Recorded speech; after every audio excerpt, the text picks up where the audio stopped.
Last week I spent a couple of days at the BSA Congress in Birmingham. I've been a member since about 1963. I was elected president in 1974, and although I must have missed a few, I've probably attended close to 50 or maybe even more BSA Congresses over the years. Much of my time this year was spent meeting up with many of my fellow past presidents, colleagues and friends, and of course putting the veterinary world to rights. But I was also able to sit in at a couple of the practice management sessions presented by Brian Faulkner. Brian developed a very successful cluster of small animal practices in Suffolk, and he's now a highly respected and by the sound of it a very busy business consultant to the practicing arm of the profession worldwide.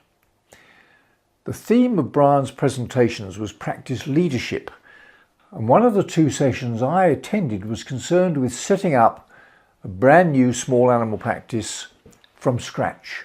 One of the important lessons concerned what Brian describes as the colourful consultation, incorporating 4 essential components, each one including a few key business objectives appropriate for that practice. So for example, the clinical resolution component for a typical practice includes objectives to recommend enough preventive, diagnostic and therapeutic procedures to deliver a vaccination ratio of 70% and a diagnostic ratio greater than 15%.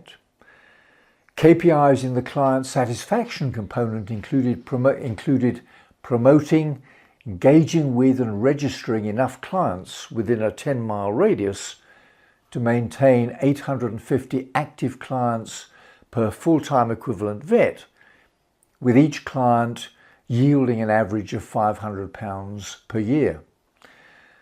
The financial return objectives Brian quoted were to deliver enough preventive, diagnostic and therapeutic procedures to generate a turnover equivalent to 5 times the employment cost of the vets, 5 times the cost of goods sold, and to achieve a net profit of 20% of earnings. Then finally, the colleague satisfaction objectives Brian mentioned were to maintain a low staff turnover and build a team of people able to grow as individuals and together to do the right things in the right way. If you haven't yet heard Brian Faulkner speak, why not take a look at his website? Here's the link. You'll be very glad that you did.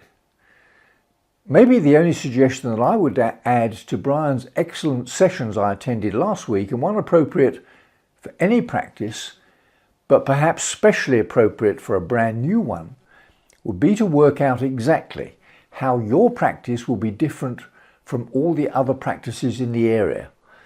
Specifically, how would you answer someone who asks, what makes your practice special?